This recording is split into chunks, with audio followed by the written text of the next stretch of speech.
Betul-betul adalah hari yang misalnya waktu itu misalnya ini kita buat kebijakan awal itu seluruh orang di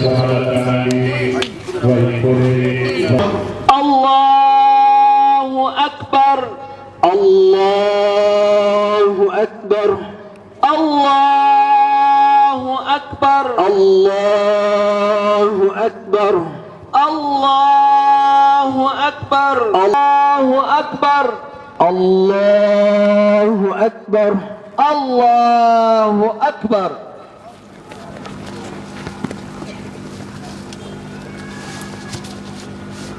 والذين أنعمت عليهم غير المغضوب عليهم ولا الضالين وعلى الذين يطيقونه فدية طعام مسكين فمن تطوع خيرا الناس هدى للناس ومن كان مريضا أو على سفر فعدة من أيام لهم يرشدون. الله أكبر، الله أكبر.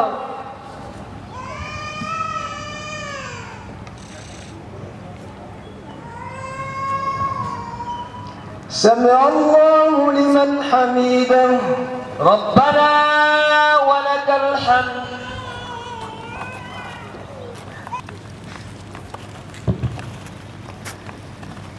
الله أكبر، الله أكبر، الله أكبر، الله أكبر، الله أكبر، الله أكبر، الله أكبر، الله أكبر، الله أكبر، الله أكبر، الله أكبر، الله أكبر. الحمد لله رب إسرائيل إلا ما حرم إسرائيل إلا ما حرم إسرائيل. الله أكبر، الله أكبر.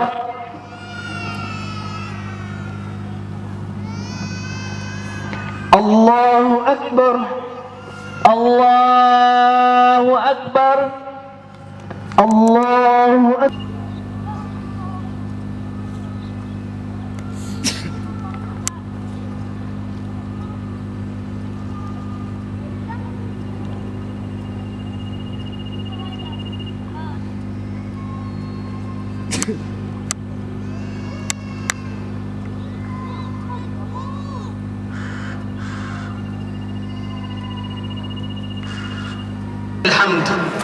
ishimwe ikuzo n'ibisingizo byiza bikwiye Allah subhanahu wa ta'ala, we waduhundagajeho ingabire zitandukanye, harimo n'ingabire kandi tukaba dushoje neza twujuje imihigo cy'ukwezi kwa Ramadan.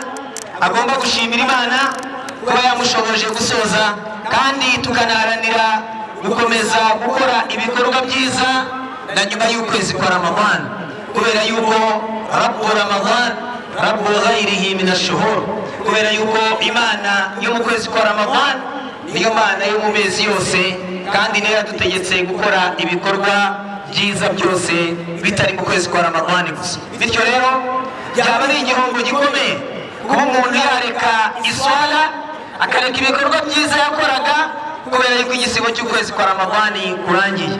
Biragaragara yuko bikanashimangira ko yaba yarakoreye ubusa, ndetse igisibo ntacyo cyamumariye, kuko yaba ari muri babandi bazatahira gusa inzara n'inyota. Babandi b'Abayisilamu, no mu bikorwa byiza, wa min al-a'mal al-manduba wal-mustahabba siyamu sittati min shawwal ba'da Ramadan, nanone bavandimwe b'Isilamu bikorwa byiza dusabwa gukomeza gukora harimo no gusiba iminsi ya sunna iminsi 6 yo muri uku kwezi kwa Shawwal tuba dutangiye uyu munsi uretse uyu munsi utemewe kugusiba kuko ari Eid ariko iyindi minsi yose isigaye muri uku kwezi kwa Shawwal gusiba iminsi 6 ni sunna n'umugenzo w'intumwa y'Imana Muhammad sallallahu alayhi wa sallam nuko intumwa y'Imana yavuze iti man sama Ramadan thumma atba'ahu 6 min Shawwal kana kasiyam ad-dahr aw kama qala nabiy sallallahu alayhi wa sallam intumwa y'Imana iti umuntu uzasiba ukwezi kwa Ramadan yarangiza akaguherekeza akakugurikiza iminsi 6 yo mu kwezi kwa Shawwal uwo azabarurirwa azabona ibihembo nk'iby'umuntu usibye ukwezi kose iyi minsi 6 yo mu kwezi kwa Shawwal kuyisiba ni sunna ntabwo ari ngombwa kuyikurikiranya ushobora kuyikurikiranya cyangwa ukayisiba mwitandukanyije icyangombwa ni uko ukwezi kwa Shawwal kurangira waramaze kuyisiba abandi b'Isilamu turasabwa gukomeza ibyiza twari dusanzwe dukora no mu yandi mezi kubera yuko Allah subhanahu wa ta'ala yadutegetse kumugaragira no kumusenga igihe cyose bitari mu kwezi kwa Ramadan abandi b'Isilamu twishimire yuko dusiba ubugira kabiri ibyishimo bya mbere ni igihe abasiburutse byaba buri munsi asiburutse ndetse n'uyu munsi wa Eid al-Fitr umunsi mukuru wo gusiburuka ibyishimo bya kabiri umwemeramana wasibye azabigira igihe azaba agiye guhura na Nyagasani we ku munsi w'imperuka kugira ngo amuhembere ibyo yakoze harimo n'igisibo cy'ukwezi kwa Ramadan abandi b'Isilamu يقول النبي صلى الله عليه وسلم إن في الجنة بابا يقال له الريان يدخل منه الصائمون يوم القيامة لا يدخل منه أحد غيرهم يقال أين الصائمون فيقومون لا يدخل منه أحد غيرهم فإذا دخلوا أغلق فلم يدخل منهم أحد إنه إيمان صلى الله عليه وسلم وكذا بهم بكم يبجو السيبة تقوم بقيشينها يرفزتي ويجروا kuko ijuru rifite imiryango muri iyo miryango y'ijuru rero abantu bazinjira banyuramo hari umuryango witwa Ar-Rayyan uwo muryango uzinjirwamo n'abantu gusa basibye intumwa y'Imana iravuga iti ku munsi w'imperuka Allah azohereza umuhamagazi malayika ahamagara avuga ati aina as-saimun babasibye bari hehe hanyuma baze binjire muri uwo muryango nibamara kuwinjiramo uzahita ufungwa uzaba ari umwihariko wabo abasibye nibo bazanyura muri uwo muryango bonyine nibamara kuwinjiramo umunsi wa Eid al-Fitr nanone ni umunsi ushimangira ukanagaragaza ubumwe n'ubuvandimwe bw'abayisilamu ndetse ukaba ubashoboza gukomeza kwimakaza urukundo hagati yabo hirengagijwe ibindi badahuriyeho nk'ibara ry'uruhu amoko ibihugu bakomokamo n'ibindi ibyo byose iri jambo la ilaha illallah twavuze la ilaha illallah mu'minin iri jambo rihuza abemera Imana bose watuwahiduhum bikaba qala Allah ta'ala inna hadhihi ummatukum ummatan wahida wa ana rabbukum fa'budun ibandi bagiti dore iyi umma yanyu ni umma imwe umuryango wanyu n'abayisilamu bose ku isi muri umuryango umwe wa ana rabbukum fa'budun ingingo yo gutanga amaturo nyamara bigaragara ko abenshi muri twe twayirengagije ingingo yo gutanga zakatul mal ndetse abenshi dushaka no kumenya ibyayo kandi nyamara itureba ari inkingi ndetse mu buryo inkingi zikurikirana inkingi zigize ubuyisilamu habanza inkingi y'ubuhamya bubiri ashahadatan hakaza gukora iswara 5 hagakurikiraho wa ita izaka no gutanga zaka rero bavandimwe b'Isilamu icyo dusabwa twese ni ugutekereza kuri iyi nkingi buri wese akitekerezaho akamenya yuko umuyisilamu wese ufite amafaranga nibura 300,000 قال الله تعالى إيمان ربك والذين يكنزون الذهب والفضة ولا ينفقونها في سبيل الله فبشرهم بعذاب أليم يوم يحمى عليها في نار جهنم فتقوى بها جباههم وجنوبهم وظهورهم هذا ما كنزتم لأنفسكم فذوقوا ما كنتم تكنزون إيمان سبحانه وتعالى إلى وقتي وأغاني وهنك za zahabu, feza, amafaranga, imitungo, bakishimira kuyibara no kuyibarura no kuyibika muri za konti za banki n'ahandi. Imana iti wala yunfiqunaha fi sabilillah, ariko barangiza ntibakuremo igeno basabwa gutanga ariryo rya zakatul mal. Imana iravuga iti fabashiruhum, abo ngabo rero badatanga zaka ngo bahe inkuru y'igihano gihambaye, igihano gikomeye bazabona ku munsi w'imperuka. Hanyuma mu murongo ukurikiraho Imana isobanura icyo gihano bazabona icyo ari cyo. Imana iravuga iti ku munsi w'imperuka imitungo yabo y'amafaranga batatangagamo zaka ngo bazayishyushya mu muriro wa Jahannam. Iyo mitungo izashyushywa mu muriro wa Jahannam, maze nimara gushyuha, nimara kwatura, iyo ni aya, aya ni amagambo y'Imana bavandimwe b'Abayisilamu. Iyo mitungo nimara gushyuha maze abamarayika baze bayibatwikishe umubiri wabo, bahereye ku buranga bwabo, mu mbavu no mu migongo, maze uko bataka bavuga bati turi kubabara, turi gushya, babwirwe bati hadha ma kanastum li anfusikum, ibi ngibi nibyo mwibikiye mwebwe ubwanyu, fadhuqu ma kuntum taknizun. Ngo ngaho rero nimwumve ububabare bwo kuba mwarahunitse iyo mitungo yanyu, nimutangemo zakatul mal. Bavandimwe b'Abayisilamu, intumwa y'Imana Muhammad sallallahu alayhi wa sallam mu kugaragaza uburemere bw'ibihano by'abantu banze gutanga zaka, intumwa y'Imana iravuga iti man ataahu Allahu mala wa lam yu'addi zakatahu مثل له يوم القيامة بالشجاع الأقرع له زبيبتان يأخذ بالهزمتيه ثم يقول له أنا مالك وأنا كنزك. الإمام صلى الله عليه وسلم mukagaragaza ibihano by'abanga gutanga zaka, yaravuze iti umuntu nanizaho umutungo natange zaka ku munsi w'imperuka, uwo mutungo we uzahindurwa ikiyoka kinini cyane gifite amahembe abiri, maze iyo nzoka ize imufate ku munsi w'imperuka, imufate mu majigo, imufate mu matama, maze nirangiza imukande, imubwira iti niba utanzi rero ni njyewe wa mutungo wawe wari warabitse utajyaga ukoramo ngo utange zakatul mal. Allahu akbar, Allahu akbar, la ilaha illa Allah, Allahu akbar walillahi alhamd. أعوذ بالله من الشيطان الرجيم. بسم الله الرحمن الرحيم. يا أيها الذين آمنوا كتب عليكم الصيام كما كتب على الذين من قبلكم لعلكم تتقون. بارك الله لي ولكم في القرآن العظيم، فاستغفروا الله يغفر لكم إنه هو الغفور الرحيم.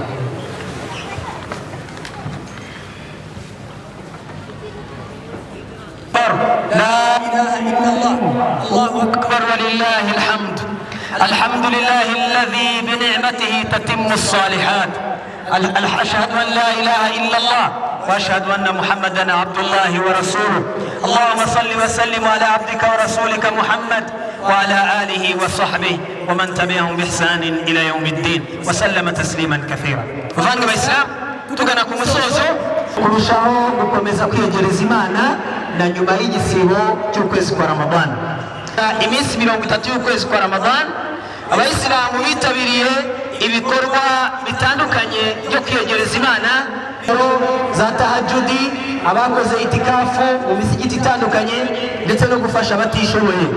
Muri iki gisibo hatanzwe ifutari ku miryango. Buributsa Abayisilamu ko uyu munsi mukuru 1994, bityo turasabwa gukomeza kubahiriza amabwiriza agenga igihe turimo cy'icyunamo. Umwiza muri wundi wiga Qur'ani yarangiza akanayigisha abana, bityo muri icyo twese dukomeza gushyigikira amashuri ya Qur'ani, tuyateze imbere songa kuko ni umutima w'idini yacu y'Isilamu. Twifurije Abayisilamu by'umwihariko n'Abanyarwanda n'ibikorwa byiza mwakoze mu kwezi kwa Ramadhan, kandi azabashoboze guhozaho gukora ibikorwa byiza. Amarakum bi amrin bada fihi bi nafsihi wa thanna bi malaikatihi musabbih inna Allaha wa malaikatahu yusalluna ala an-nabi ya ayyuhalladhina amanu sallu alayhi wa sallimu taslima. اللهم صل على محمد وعلى آل محمد كما صليت على إبراهيم وعلى آل إبراهيم وبارك على الأرض ومغاربها. اللهم انصرهم بنصرك وأيدهم بتأييدك برحمتك يا أرحم الراحمين. اللهم انصر إخواننا المسلمين في كل مكان. اللهم وحد صف المسلمين في كل مكان برحمتك يا أرحم الراحمين. اللهم تقبل منا صيامنا، اللهم تقبل منا صيامنا وقيامنا وركوعنا وسجودنا وتوبتنا يا إله الأولين والآخرين. اللهم ربنا آتنا في الدنيا حسنة وفي الآخرة حسنة وقنا عذاب النار. اللهم اغفر لنا ولوالدينا والمؤمنين والمؤمنات والمسلمين والمسلمات الأحياء منهم والأموات برحمتك يا أرحم الراحمين. اللهم إنا نسألك الجنة ورضاك وما يقربنا إليهما من قول وعمل، ونعوذ بك من سخطك ومن النار وما يقربنا إليهما من قول وعمل. اللهم إنك عفو تحب العفو فاعف عنا. اللهم إنك عفو تحب العفو فاعف عنا. اللهم إنك عفو تحب العفو فاعف عنا يا رب العالمين. اللهم ادفع عنا الربا والزنا والزلازل وسوء الفتن ما ظهر منها وما بطن عن بلدنا هذا خاصة وعن سائر بلاد المسلمين عامة يا رب العالمين. اللهم من علينا بالأمن والاستقرار برحمتك يا أرحم الراحمين. وصلى الله تعالى على نبينا محمد وآله وصحبه والحمد لله رب العالمين. وكل عام وأنتم بخير وتقبل الله منا ومنكم صالح الأعمال. والسلام عليكم ورحمة الله وبركاته. وعليكم ورحمة الله وبركاته. وعليكم السلام ورحمة الله وبركاته. She tutangira tukwakira hano i Butare ku nyigisho zawe nziza waduhaye ku munsi wa Eid al-Fitr. Karibu hano i Butare iwacu. Ego nanjye nishimiye kuba naje hano twifatanyije muri gahunda y'amasengesho ya Eid al-Fitr. She je ikibazo nari mfite, Eid al-Fitr niki isobanuye ku bayisilamu bose cyangwa iyi Eid isobanuye iki kuri buri muntu wese w'umwemeramana? Mu by'ukuri iyi Eid cyambere isobanuye ibyishimo kubera yuko umuntu abasoje itegeko ry'igisibo tumazemo ukwezi, birumvikana iyo washoboye gusiba amahoro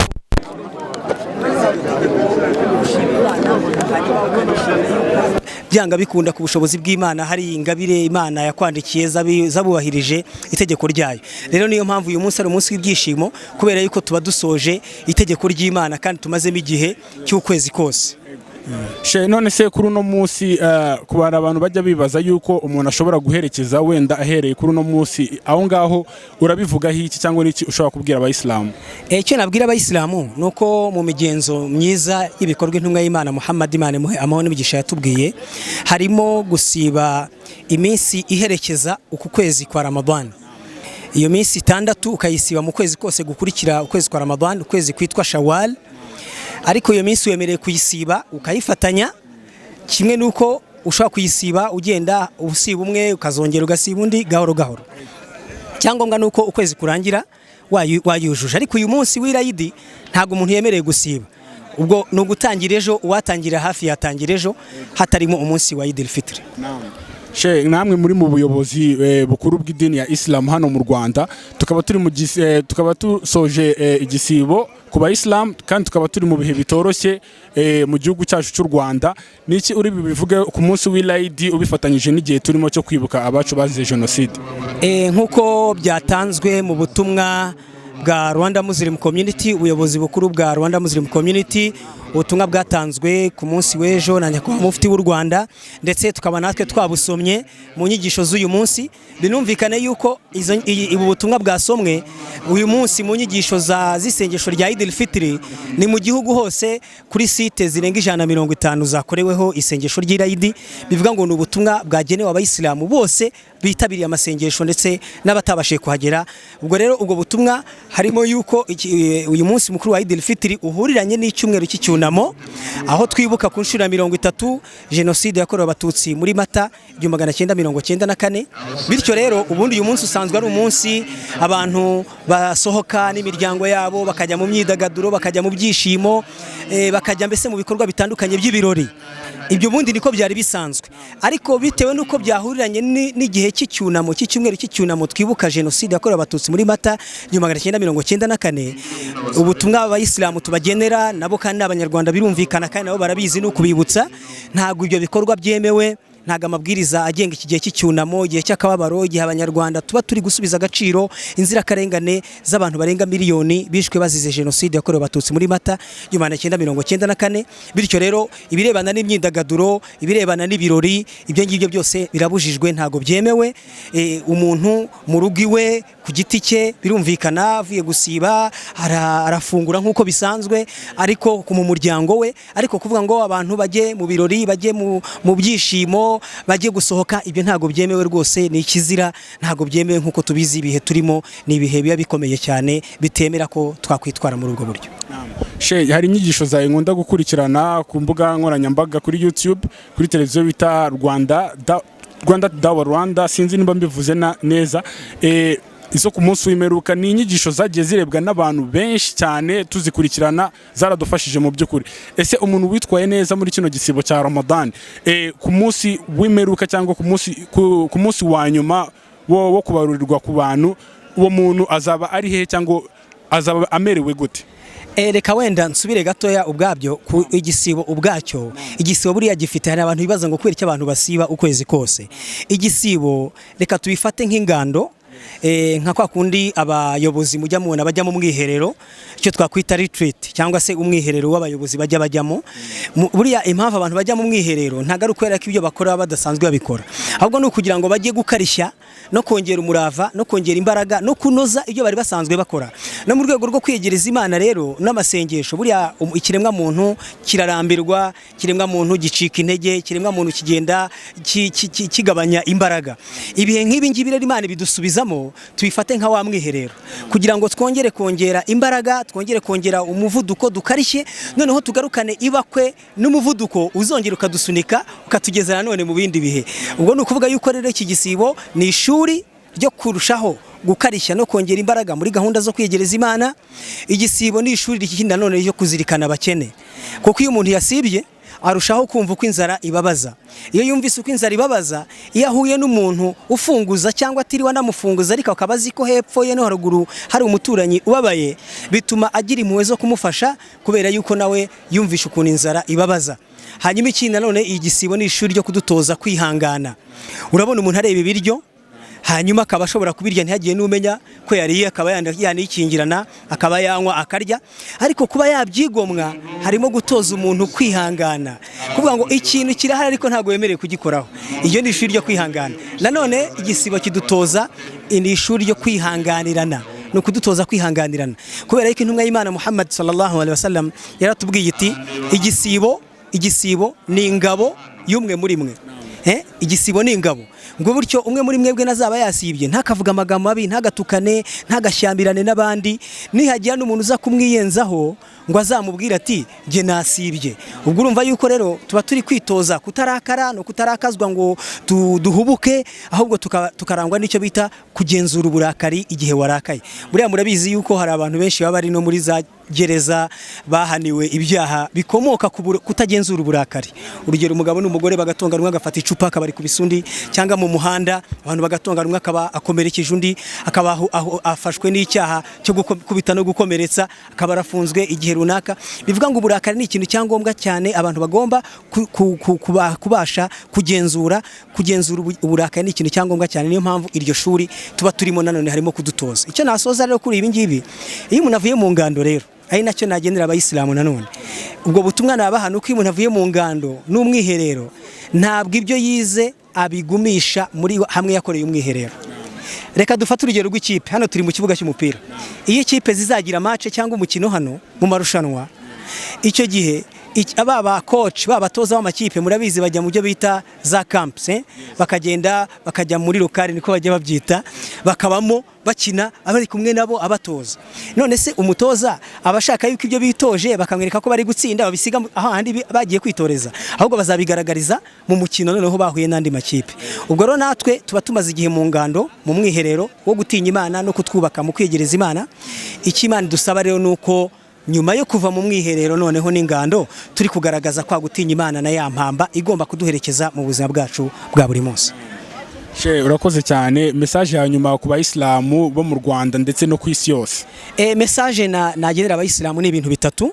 Icya mbere ni ugukomeza kuzirikana ko tugomba gukomeza kwiyegereza Imana, na nyuma y'igisibo cy'ukwezi kwa Ramadan. Ntituzabe muri babandi bazatahira inzara n'inyota ab'igisibo kitagize ingaruka kibagiraho mu kwegereza Imana.